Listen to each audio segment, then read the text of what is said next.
और सिर्फ कुरान में नहीं बल्कि दुनिया के पाक पवित्रीन ग्रंथों के अंदर मोहम्मद रसूलुल्लाह सल्लल्लाहु अलैहि वसल्लम ने जवानी कैसे बिताई उस जवानी का तज़किरा मौजूद है।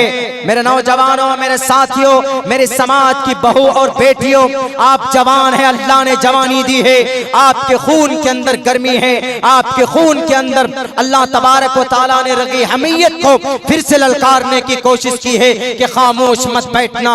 ऐसे वक्त में अगर हमने अपने अमली एतबार से अपनी जिंदगी को मजबूत नहीं किया, अगर इस वक्त हम चुप रहे, खामोश रहे, मोहम्मद रसूलुल्लाह की जिंदगी से हमने अगर कुछ हासिल नहीं किया है, तो मैं समझता हूँ कि आने वाले सन 2024 के बाद कब्र खोदने की तैयारी है आपकी। एक ही ताकत है बातिल से मुकाबले का, वो एजुकेशन, नॉलेज, तालीम।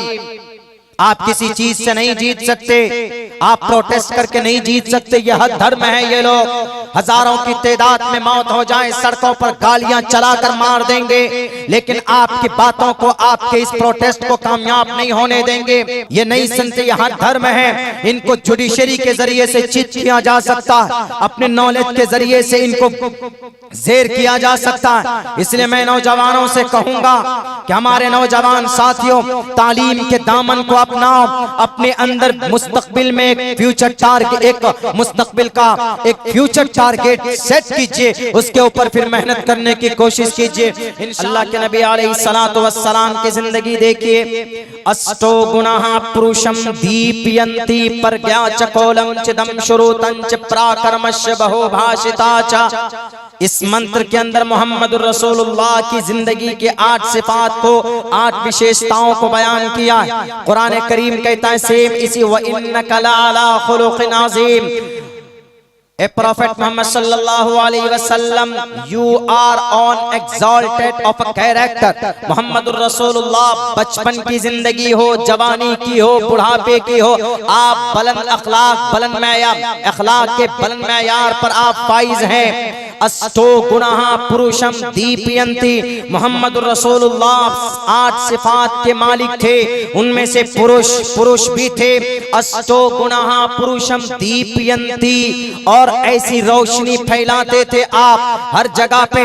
आप कहेंगे कि मोहम्मद रसूलुल्लाह को नबूवत दी गई इसलिए आपने रोशनी फैलाई।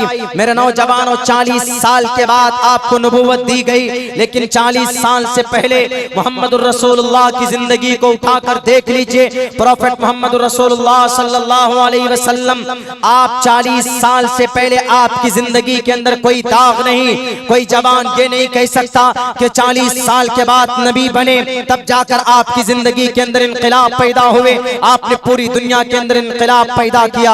मेरे नौजवानों, कहने का अधिकार आपको नहीं है। 40 साल से पहले भी आपकी जिंदगी का 8वां साल देख लीजिए, 6ठे साल में देख लीजिए, 8वें साल में देख लीजिए, 12 साल की उम्र को देख लीजिए, 15 साल की उम्र को देख लीजिए, 20 साल की उम्र को देख लीजिए, 25 साल की उम्र को देख लीजिए, 35 साल की उम्र को देख लीजिए। 40 साल की उम्र में आपको नबूवत से नवाजा गया, और सिर्फ कुरान में नहीं बल्कि दुनिया के पाक पवित्रीन ग्रंथों के अंदर मोहम्मद रसूलुल्लाह सल्लल्लाहु अलैहि वसल्लम ने जवानी कैसे बिताई उस जवानी का तज़किरा मौजूद है।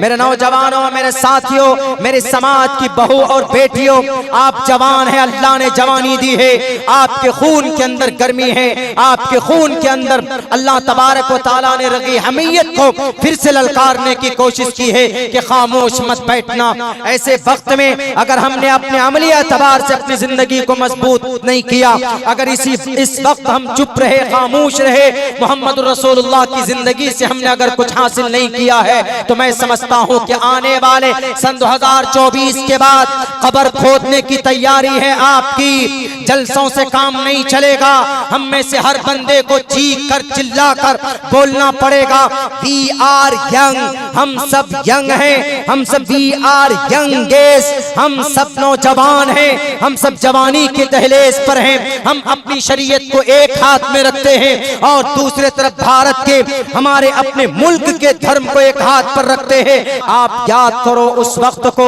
जब मोहम्मदुर रसूलुल्लाह की उम्र मात्र 15 से 20 साल की उम्र थी। आप अलैहिस्सलातु वस्सलाम की जवान थे, आपके हाथ में फेसबुक नहीं था, आपके हाथ में व्हाट्सएप नहीं थे, आपके हाथ में मल्टीमीडिया मोबाइल नहीं थे, आपके हाथ में गाने के एयरफोन लगाने के लिए कानों में वो ब्लूटूथ का कोई सिस्टम नहीं था, बल्कि आप अलैहिस्सलातु वस्सलाम ने एक ऐसी तंजीम बनाई थी जालिमों से मुकाबले के लिए। आपने एक ऐसा संस्था बनाया था कि उस संस्था के जरिए से, बल्कि उस संस्था को, उस तंजीम को, उस फाउंडेशन को, उस सोसाइटी को, उस ट्रस्ट को आपने रजिस्टर्ड भी किया था। उस समय में जो ट्रस्ट के रजिस्ट्रेशन के, उस समय में जो संगठन को मजबूत करने का जो काम होता, वो काम आप अलैहिस्सलातु वस्सलाम ने किया था। मेरे जवानों याद कीजिए, 15 से 20 साल की जो उम्र थी मोहम्मद रसूलुल्लाह सल्लल्लाहु अलैहि वसल्लम की, एक ज़बीद नाम का एक शख्स था जो यहूदी था, आया आस बिन वाइल के पास। दोनों ने मिलकर के कहा, आस बिन वाइल से कहा कि हम आपके इस शहर के अंदर तिजारत करना चाहते, हम आपके इस गांव के अंदर अपने बिजनेस को कायम करना चाहते।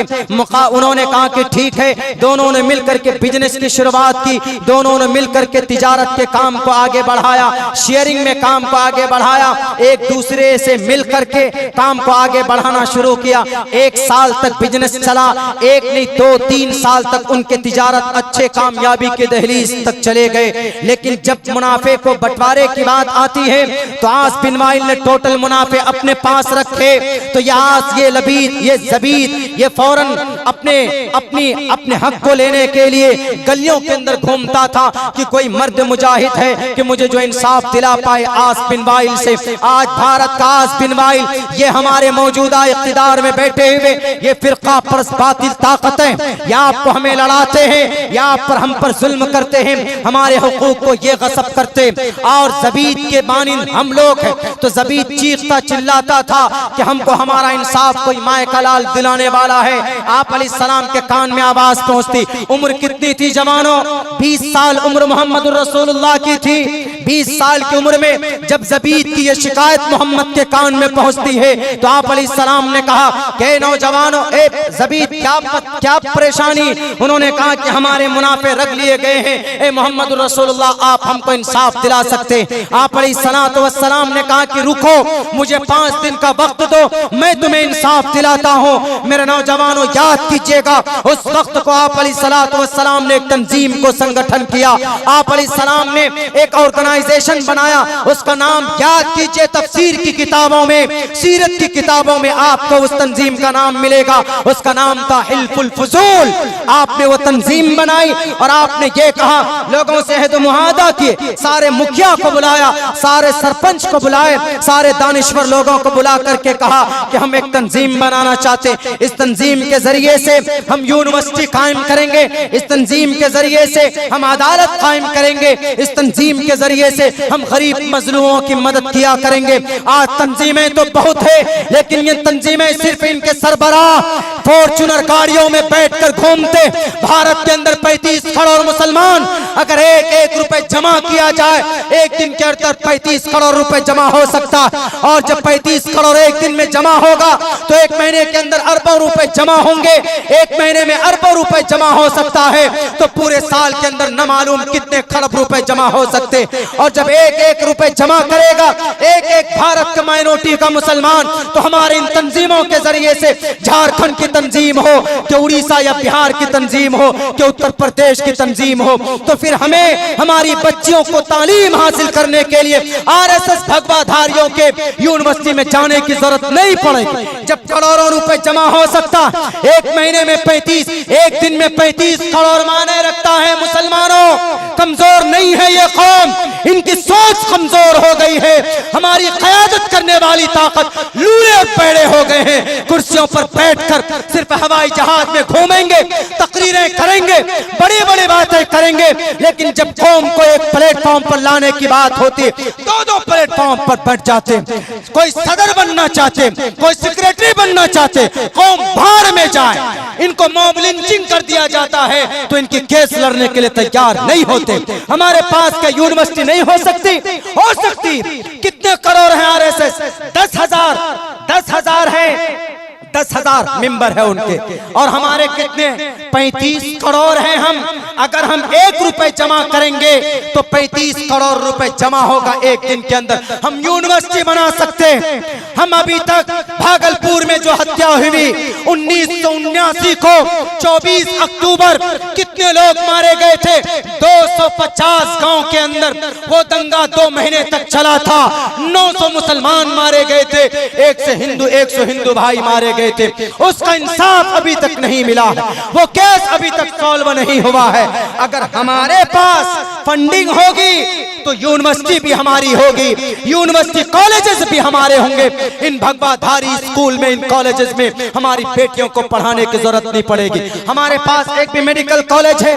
बताएं, आपके गोड्डा में है, झारखंड के किसी भी स्टेट में हमारी तंजीम के तरफ से कोई यूनिवर्सिटी है, कोई मेडिकल कॉलेज है, कोई अदालत है, कोई कोचिंग सेंटर है जहां पर हम बच्चों को लॉयर बनाएं, जहां पर हम अपने बच्चों को वकील बनाएं? नहीं है जनाब, कुछ भी नहीं। क्या है? बस है तो गद्दी चाहिए। अब्दुल्ला सालिम सदर बनना चाहता है, अब्दुल्ला सालिम सेक्रेटरी बनना चाहता है। अल्लाह के नबी ने तंजीम बनाई थी कि नहीं बनाई? आपने तंजीम बना करके कहा था कि आस बिन वाइल तुम्हारी चलने नहीं देंगे। अल्लाह के नबी ने उस तंजीम को इतना मजबूत किया था। आप अलैहिस्सलाम ने कहा कि अगर मुझे नबूवत न मिलती, मुझे सुर्ख ऊंट भी दे दिए जाते, मैं तब भी उस तंजीम से अपने आप को अलग नहीं करता। लेकिन नबूवत की जिम्मेदारी बड़ी जिम्मेदारी होती है, जिसकी वजह से मैं उस तंजीम से अलग हो रहा। आज हमारे पास बहुत सारी तंजीमें हैं, बहुत तंजीमें अल्हम्दुलिल्लाह, कमी नहीं, कमी है तो रहबरी की कमी। पर्दे के ऊपर केस लड़ने के लिए वकील नहीं हमारे पास। देवदत्त कामत लड़ेगा हमारा केस, जो पर्दे की फर्जियत को नहीं जानता, उनके वजूद को नहीं जानता। जरूरत इस बात की कि जितने इदारे खोले जाए। क्या हम 1 रुपए नहीं दे सकते एक दिन में? दे सकते हैं कि नहीं दे सकते? ऐसा निजाम बनाने की जरूरत है। लेकिन जो लोग हैं, मैं सबसे kindly I request them all person, please sir, इस कौम को लुटने से बचा दीजिए। बहुत मैं समझता हूं कि इस सीजन का हमारा सबसे कामयाब प्रोग्राम, इसलिए कि इस वक्त आप लोग बैठकर हमारी तकरीर सुन रहे, तो ये बहुत बड़ी बात है इस वक्त। वरना इस वक्त तो आधे लोग नींद के आगोश में जा चुके हैं। इस वक्त कहते हैं तकरीर सुनाई नहीं जाती, तकरीर खिलाई जाती ठोस ठोस कर, क्योंकि नींद आती है और नींद की हालत में तकरीर ना तो की जाती, दिमाग में मुंतशिर हो जाता और लोग गौर से सुनते भी नहीं। लेकिन चूंकि हालात ऐसे बना दिए गए हैं इस सिचुएशन में, तो हमारे नौजवानों को खुसूसन मैंने ये डिसाइड किया कि आपको कुछ पैगाम दूं आपके हवाले से। आप अगर बेदार हो जाओ जवानों, तो इंशाअल्लाह कौम के अंदर तब्दीली जरूर आएगी। हमारी जवान बेटियों, अल्लाह के नबी की जिंदगी, अम्मा आयशा की जिंदगी, इमाम अबू हनीफा यूं ही नहीं बने, इमाम अबू हनीफा क्यों लक़ब पड़ा आप लोग जानते हैं। आपकी जिम्मेदारी है, great responsibility, you have great responsibility, आपकी बड़ी जिम्मेदारी। And you should to learn the housekeeping from mother. अपनी माँ से आप सीख सकते हैं कि आपकी जिंदगी कैसी होनी चाहिए। जवानों, मेरे साथियों, नबी की जिंदगी हमारे सामने। आप अलैहिस्सलाम ने जुल्म के खिलाफ आवाज बुलंद की थी, नबूवत न थी तब भी हिल्फुल फुजूल तंजीम को बनाया। हमारी जितनी भी तंजीमें, मैं दिल से उनसे रिक्वेस्ट करता हूं कि सर, कौम की बहुत बुरी हालत है, बहुत बुरी हालत। सफर में हम लोग जाते हैं कुछ जगहों, कल मुजफ्फरपुर पे हम रुके, जब चंपारण से आ रहे थे तो मुजफ्फरपुर बस स्टेशन पे रुके, गाड़ी रुक करके हम इस्तिंजा करने के लिए जाने गए, तो टोपी और दाढ़ी देखकर ये कहा कि सर कहाँ जाइएगा? हमने कहा कि I need a fresh room, हमें बैतुल खला जाना है। तो उन्होंने कहा कि सर इट्स पेबल, आपको पैसा देना होगा। हमने कहा कि ये तो पेट्रोल पंप का, और याद रखिए कि पेट्रोल पंप में जो बैतुल खला टॉयलेट बाथरूम होते हैं वो सब के सब फ्री होता है। किसी भी ट्रैवलर को अधिकार है किसी भी पेट्रोल पंप में जाकर शौचालय इस्तेमाल करने का। अगर कोई रोके आपको मना करे तो आप उसके ऊपर कार्रवाई कर सकते हैं। कार्रवाई तो दूर की बात जनाब, या हम अपने हक के लिए कार्रवाई नहीं कर पाते हैं तो, लेकिन इस्तिंजा बैतुल खला में मना करने की वजह से कौन कार्रवाई करने जाए। तो हमारे साथियों, जरूरत इस बात की है कि हम अपनी इस नई जनरेशन के अंदर तब्दीली पैदा करें। हमारे जितने भी नौजवान साथी, जितने भी, अगर आप शादीशुदा हैं तो आपकी जिंदगी के अंदर तब्दीली है कि नहीं? बीवी के साथ कैसे मामलात होते हैं? अल्लाह के नबी अलैहिस्सलातु वस्सलाम ने एक वक्त में 9 बीवियों को कैसे संभाला? एक वक्त में। यहाँ तो एक को नहीं संभाल पाते, किसी की 2 हो जाए तो वो नहीं संभाल पाते। अल्लाह के नबी अलैहिस्सलातु वस्सलाम एक मौके पर यूं ही नहीं कहा आप अलैहिस्सलाम को, अष्टो गुनाह पुरुषम दीपयंती, ऐसे पुरुष जो रोशनी लेकर आए। पुरुषम दीपयंती हल्फुल फुजूल, ये दीप है, दीपयंती है जुल्म के खिलाफ आवाज बुलंद करना। पुरुषम दीपयंती। नौशादी, एक आदमी ने सवाल किया कि सौतन को तो पसंद नहीं करते, एक दूसरे सौतन के खिलाफ होते हैं। मोहम्मद रसूलुल्लाह ने 9 बीवियों को एक वक्त में कैसे हैंडल किया, कैसे बता सकते? तो आप अलैहिस्सलातु वस्सलाम की एक बहुत मशहूर हदीस है, अम्मा आयशा सिद्दीक़ा रज़ियल्लाहु ताला अन्हा रिवायत करती है कि एक मौके पर अल्लाह के नबी से पूछा गया कि आप सबसे ज्यादा किस बीवी से मोहब्बत करते? तो अम्मा आयशा को मोहम्मद रसूलुल्लाह ने कहा, और भी बीवियां थी, अगर कहते कि मैं आयशा से ज्यादा मोहब्बत करता हूं तो वहीं पर सर फटव्वल होता कि नहीं होता? दूसरी बीवी कहती, अच्छा आयशा कुमारी है इसीलिए आयशा, और हम कहा उम्मे सलमा जो तेज दिमाग की थी वो तो उठा करके सर पे मार देती कुछ गुस्से में। तो लेकिन क्या क्या अल्लाह के नबी ने ये कहा, calm down, just be patient, सब्र करो थोड़ा, एक दिन का टाइम दो, एक दिन का वक्त दिया गया।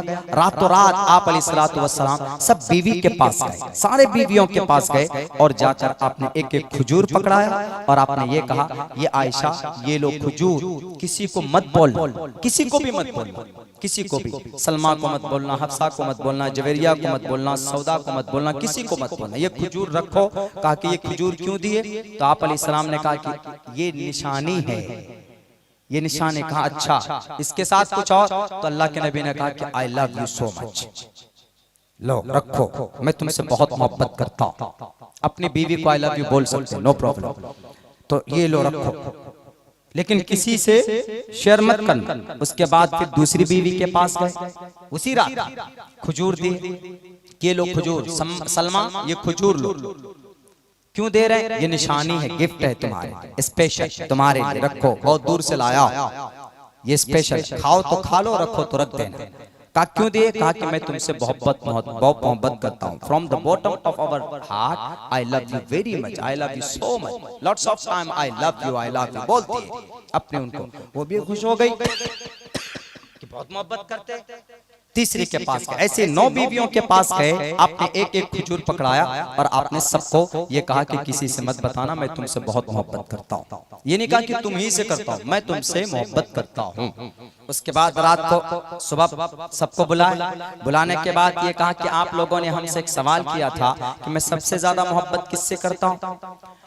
तो सबने कहा हाँ हम सुनना चाहते हैं। आप सबके कान खड़े, किसके लिए बोलेंगे? सबको, किसी किसी के दिल में तो शायद ये बात भी आई होंगी कि आयशा के बारे में बोलेंगे, क्योंकि अल्लाह के नबी आयशा को ज्यादा चाहते थे, इसलिए नहीं कि वो कुमारी थी, बल्कि एक मौके पर तो फातिमा ने पूछा भी था कि आप आयशा से ज्यादा मोहब्बत क्यों करते हैं, औरों से क्यों नहीं करते? अल्लाह के नबी ने कहा कि देखो मोहब्बत का ताल्लुक दिल से है, मेरा दिल का मैलान उधर ज्यादा है, ये अल्लाह के कब्जे में है। रही बात में हक अदा करने में किसी का कोई कंजूसी या कोई कमी नहीं करता हूँ, हक सबके मैं बराबर अदा करता हूँ।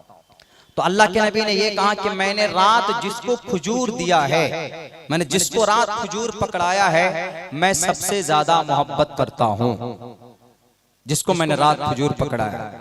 अब खजूर तो सबको पकड़ाया, सबके हाथ में खजूर दिए, अब सब अंदर अंदर खुश हो गए। हो आयशा भी सोच रहे कि हमसे करते, तुमसे क्या सलमा, तुम तो कुछ नहीं। उधर सलमा सोच रहे हैं कि अरे हफ्सा तुम्हारी क्या औकात, मुझे खजूर दी, अल्लाह के नबी रात आई लव यू बोले।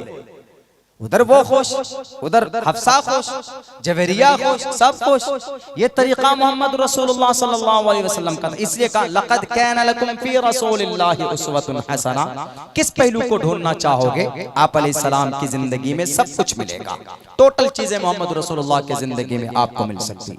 लेकिन नौजवान साथियों, आप अलैहिस्सलाम की जिंदगी को देखकर पढ़कर सिर्फ स्टेज पर तकरीर के लिए या सिर्फ नारे तकबीर अल्लाहु अकबर के लिए उससे काम नहीं चलेगा, बल्कि अमली एतबार से हम कितने आगे हैं, कितने पीछे हैं, हम क्यों लूजर बने हुए, हम क्यों कमजोर बने हैं।